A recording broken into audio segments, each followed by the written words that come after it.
Oi, gente linda, meu nome é Najinda Ru, eu sou bruxa, oraculista e benzedeira, e nesse mês de junho, que é o mês do orgulho LGBTQIAP+, eu venho falar com vocês sobre transgeneridade na bruxaria e nas religiões de matriz afro-brasileira, mais especificamente candomblé e umbanda, que é onde eu tenho vivências. Antes de eu começar a discorrer sobre esse assunto, deixem o seu like, se inscreva no canal caso você não seja inscrito e ative o sininho para receber sempre os conteúdos que eu tenho postado. E vamos lá!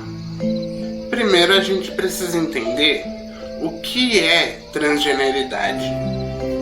Existem, no contexto social, pessoas cis e pessoas trans, que vem cisgênero e transgênero.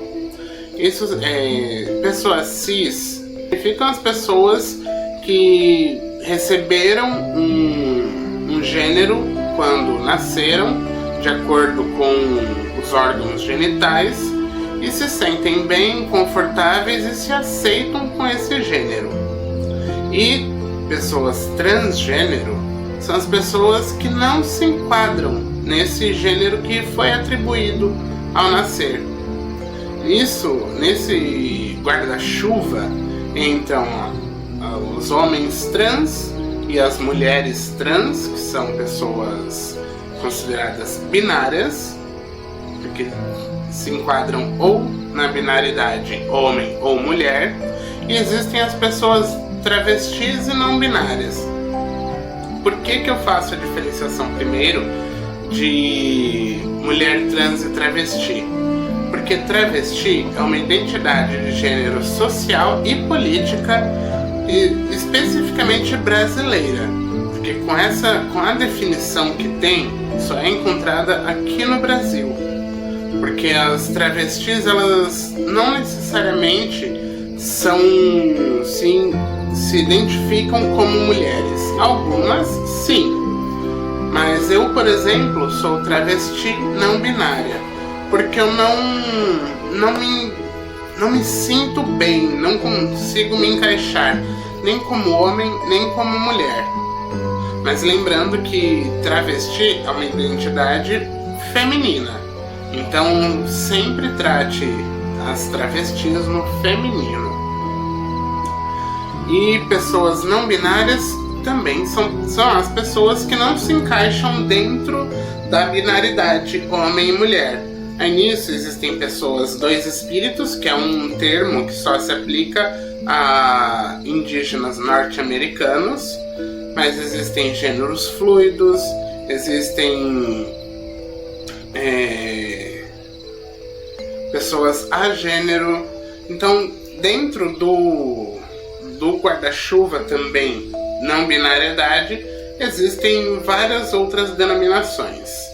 E por que essa discussão é importante tanto no meio magístico quanto no meio das religiões afro-brasileiras? Porque, começando sobre Umbanda e Candomblé, sempre foram religiões que tiveram uma fama de ser religiões abertas, de aceitar todo tipo de pessoa.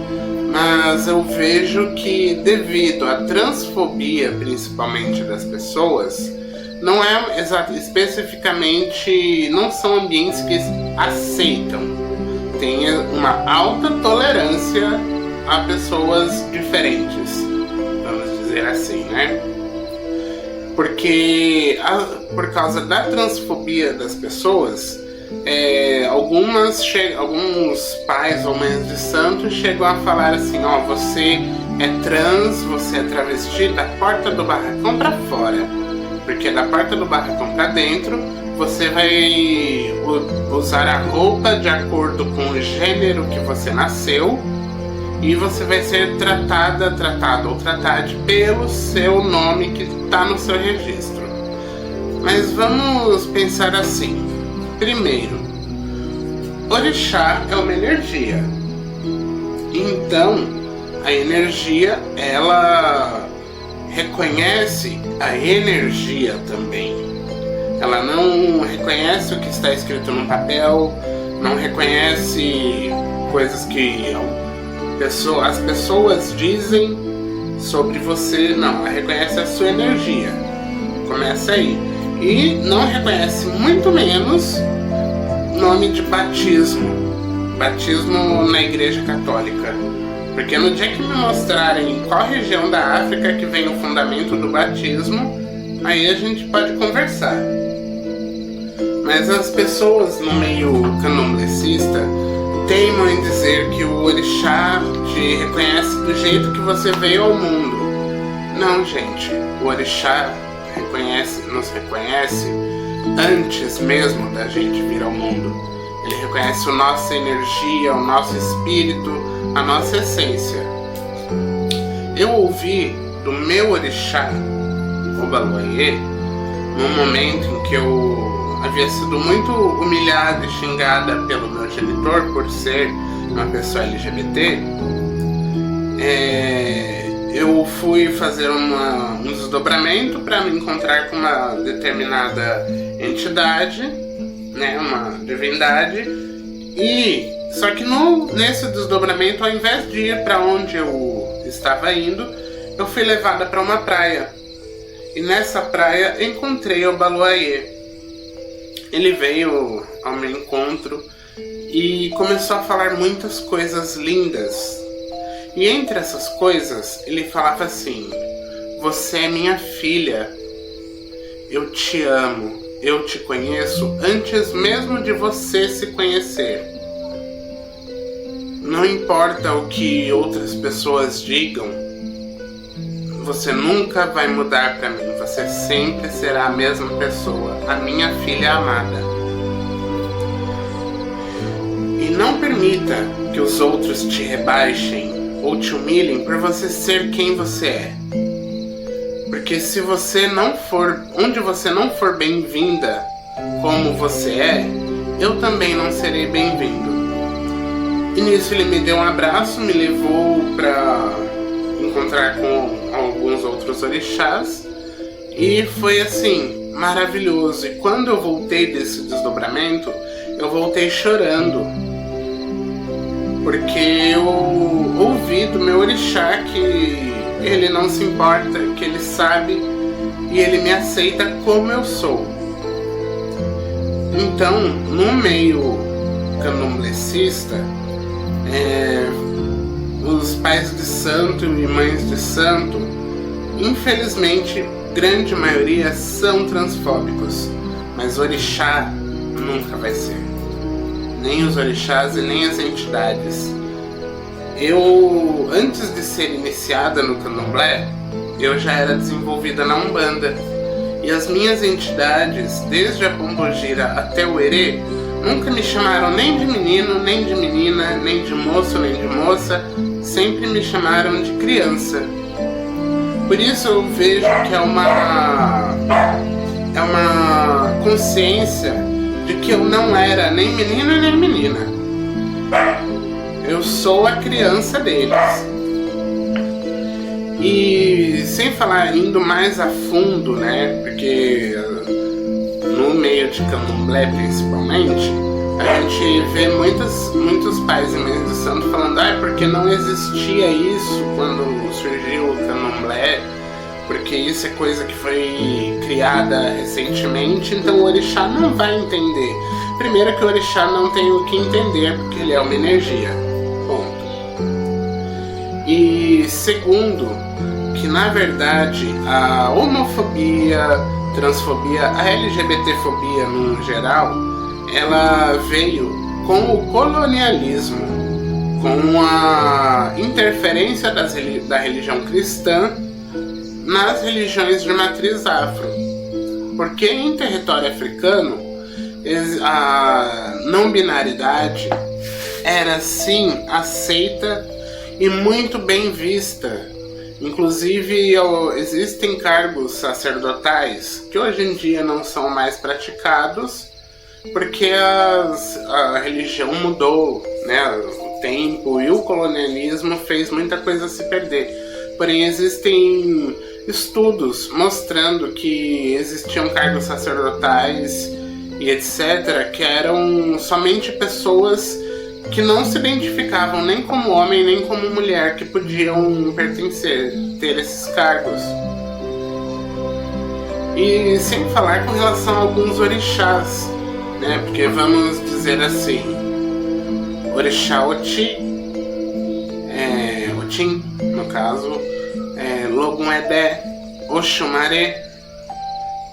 No Brasil, eu não vou especificar em território africano, mas no Brasil eles podem sim ser considerados orixás trans, porque no caso da lenda de Otim,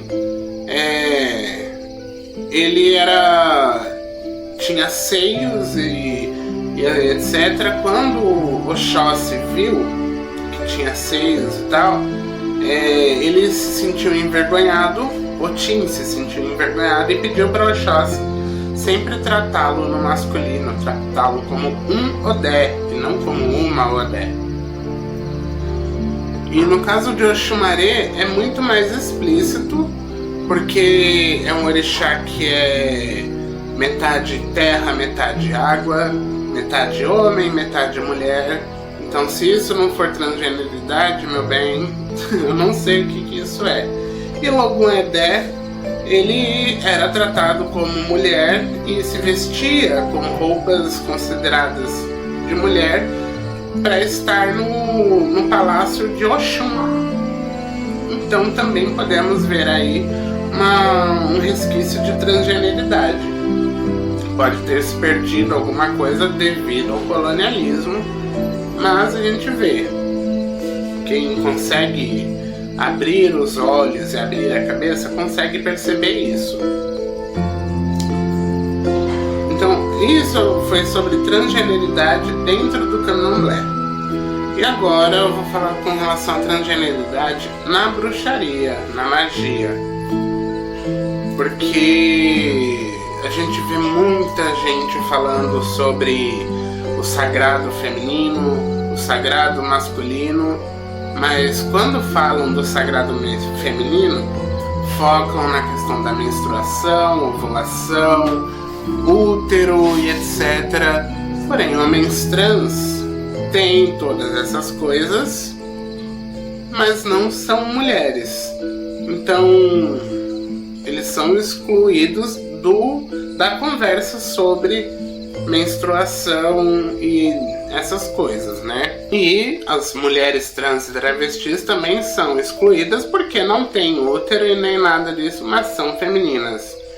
Então, aqui no Casebre da Bruxa, nós cultuamos um sagrado trans. Aqui eu cultuo a deusa travesti, o deus homem trans e também uma divindade que traz os dois gêneros e traz características de ambos os sexos. Pode ser considerado uma divindade intersexo também. Também cultuo divindades que, vamos dizer assim, são consideradas cis, como a Santíssima Muerte, Hecate, Nossa Senhora, Santa Ana e etc.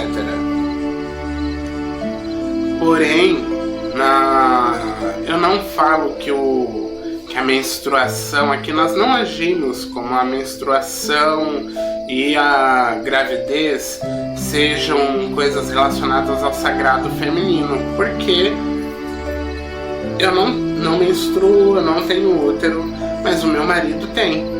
Tanto que a nossa filha, ela foi concebida em um ritual de Beltane, onde ele representou o Deus que era fecundado pela deusa que foi representada por mim, e a nossa filha foi gerada. Então eu falo que a nossa filha, ela é um fruto do sagrado trans. Então, gente, vamos abrir a cabeça, vamos pensar um pouco, porque assim, que mal uma pessoa está fazendo só por ser quem ela é. E até vamos pensar assim em alguns dados, né? O Brasil é o país que mais mata pessoas LGBTs, principalmente pessoas trans no mundo. Isso sem ter uma lei contra pessoas LGBTs e pessoas trans. Mas ele também é o país que mais consome conteúdo de pessoas trans em sites para maiores de 18, né? Vocês vão saber qual que tipo de site que é. Então aqui nós vemos, além de preconceito, né, de transfobia, nós vemos também um falso moralismo. E infelizmente a nossa sociedade está cheia de falsos moralistas que saem com pessoas LGBTs às escondidas porque não querem que nossos corpos ocupem os espaços à luz do dia, que nossos corpos ocupem o mesmo espaço que eles. Então essas pessoas relegam as pessoas trans somente às esquinas, à escuridão da noite, ou em alguns casos somente, por exemplo, cabeleireiro, profissional de estética. Mas eu, por exemplo, eu gosto, mas não é a minha área de atuação. Então eu não poderia ser cabeleireira. Eu não tenho aptidão para isso. Então, assim, vamos pensar e vamos ver, porque a cada dia mais nós, pessoas trans, estaremos ocupando espaços que antes nos eram rejeitados.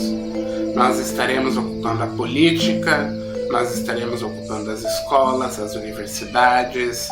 Em todos os lugares vocês vão cada dia ver mais e mais pessoas trans. Então, se acostumem. Eu agradeço a todos, todas e todos que estiveram nesse vídeo até aqui.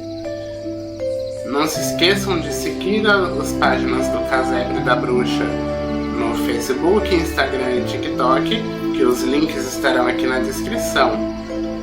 Fiquem todos, todas e todos com os deuses e beijinhos.